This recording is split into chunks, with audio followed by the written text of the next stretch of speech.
اللہ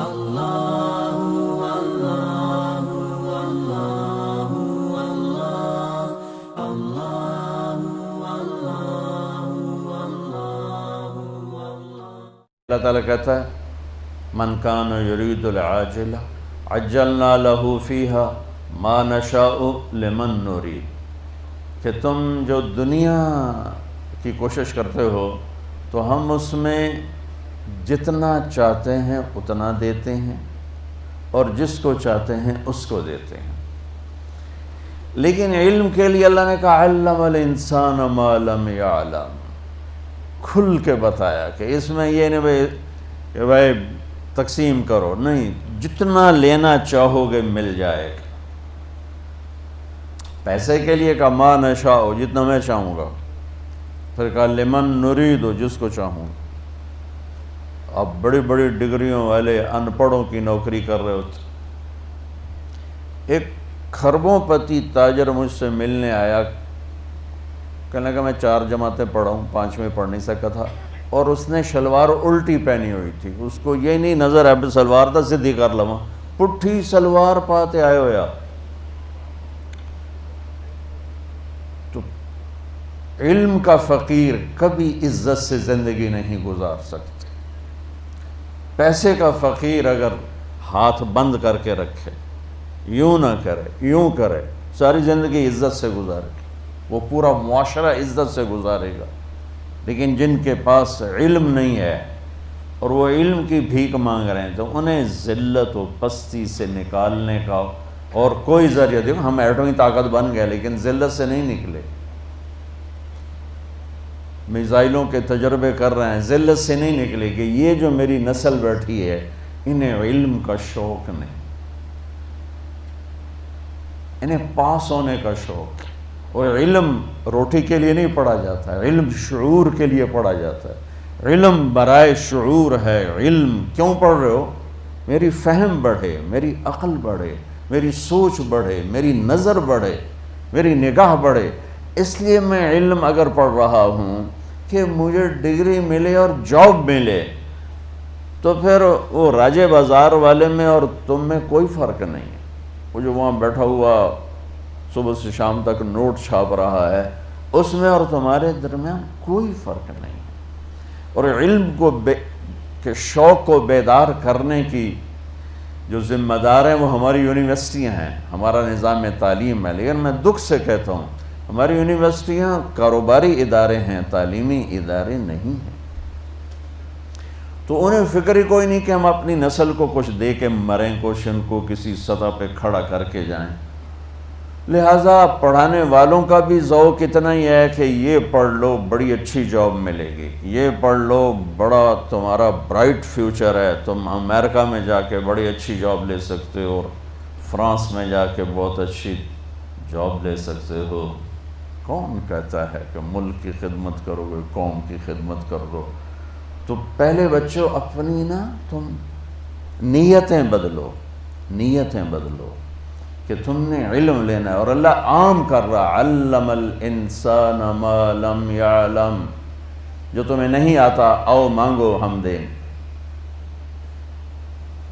تو انسان کی ایک کمزوری ہے، یہ پیدائشی جاہل پیدا ہوتا ہے، یہ علم باہر سے لیتا ہے۔ اور انسان کے علاوہ جتنی مخلوق ہے وہ پیدائشی تعلیم یافتہ ہوتی ہے۔ چیونٹی 1 سینٹی میٹر دیکھ سکتی ہے، اسے لائن بنانا کون سکھاتا ہے؟ قطار میں چلنا کون سکھاتا ہے؟ اندھیرے میں ملک چلانا اسے کون سکھاتا ہے؟ غلے کو اکٹھا کرنا، اسے کاٹ کے جمع کرنا اسے کون سکھاتا ہے؟ یہ جو سفید چونٹی دیمک جس کو کہتے ہیں، یہ اندھی ہوتی ہے، بالکل اندھی۔ اور 3 سال پہلے میرا 6-7 افریقی ملکوں میں سفر ہوا، جو غریب ملک جنگلوں سے بھرے ہوئے، اور جنگلوں سے گزرنا ہوا، اتنے بڑے بڑے پلر نما گھر بنے ہوئے۔ تو مقامی دوستوں کے ذریعے سے پتہ چلا کہ یہ دیمک کے گھر ہیں۔ اور حیرت کی بات ہے کہ اس میں ہوا اور روشنی کے لیے جو اس دیمک نے سوراخ بنائے وہ سارے کے سارے جدھر سے سورج گزرتا ہے اس طرف بنائے، ادھر کوئی سوراخ نہیں، سارے سوراخ اس طرف ہیں کہ سورج کی گزرگاہ کو سامنے رکھ کر ان اندھی کیڑیوں نے سوراخ بنائے ہیں۔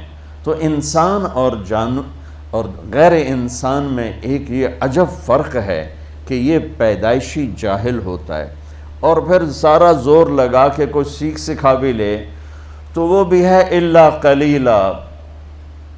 یہ جاہل ہمیشہ زیادہ رہے گا اور علم ہمیشہ تھوڑا رہے گا، چونکہ علم کی تو انتہا کوئی نہیں۔ اور میری زندگی 60-70 سال ہے، میں اس میں کیا دعویٰ کروں کہ ہم بہت کچھ جانتے ہیں، ہم سب کچھ جانتے ہیں۔ بڑا ہی بیوقوف ہے جو یہ کہتا ہو ہمیں سارا پتہ ہے۔ ایک دل کے ڈاکٹر کہنے لگے اللہ کی قسم اٹھا کے کہ اللہ نے ہماری روٹی لگائی ہوئی ہے، ہمیں کچھ پتہ نہیں اندر کیا جہان چل رہا ہے، بس اللہ نے ہماری روٹی لگائی ہوئی ہے، ہمیں کچھ پتہ نہیں اندر کیا جہان چل رہا ہے۔ تو میں عرض کر رہا تھا بچوں، انسان پیدائشی جاہل ہے، یہ علم باہر سے لیتا ہے اور غلط بھی لے لیتا ہے، صحیح بھی لے لیتا ہے۔ جانور، مخلوق، درند، پرند، درخت، ان کا علم پیدائشی اپنے اندر ہوتا ہے، یہ باہر سے نہیں لیتے اور غلط نہیں لیتے، ہمیشہ صحیح لیتے ہیں۔ تو تم جھوٹ بھی بول سکتے ہو، حالانکہ جھوٹ لعنت ہے، سچ بھی بول سکتے ہو، سچائی نور ہی نور ہے، لیکن پرندے کے اندر، جانور کے اندر، میں ایک مثال دیتا ہوں، آپ شیر کے سامنے گھاس رکھ دو، وہ بند کر دو، وہ بھوکا مر جائے گا، گھاس نہیں کھائے گا، وہ کہے گا میری یہ غذا ہی نہیں، میں کیوں کھاؤں۔ بکری کے آگے آپ قورمہ پکا کے رکھ دو اور دروازہ بند کر دو، وہ بھوکی مر جائے گی، قورمہ نہیں کھائے گی، وہ کہ یہ میری غذا ہی نہیں ہے، میں کھا ہی نہیں سکتا۔ کہ اس کا علم ایسا طاقتور ہے، اس کے خلاف کبھی نہیں جاتا۔ سیب پر کوئی امرود کبھی دیکھا؟ امرود پر کبھی آم دیکھا؟ آم پر کبھی انگور دیکھا؟ انگور کی بیل پہ کبھی کریلا دیکھا؟ کتنا پاورفل علم ہے ان کا کہ انہیں دانے سے نکلتے ہی پتہ ہے میں نے شکل کیسے بنانی ہے، میں نے پھل کیسے بنانا ہے، اس میں رنگت کیا آئے گی، اس میں ذائقہ کیا آئے گا، اس میں خوشبو کیا آئے گی۔ تو علم انسان باہر سے لیتا ہے، باقی مخلوق اندر سے لے کر آتی ہے۔ اب آپ کے لیے میں نے آیت پڑھی، یا میں نے اپنی ذات کے لیے بھی، کہ لا تعلمون شیئا، کچھ نہیں جانتے تھے۔ ساری مخلوق کے لیے آیت سناتا ہوں، ربنا الذی اعطا کل شیء خلقہ ثم ہدا، رب وہ ہے جو ہر چیز کو پیدا کر کے اسے اس کا زندگی کا علم دیتا ہے۔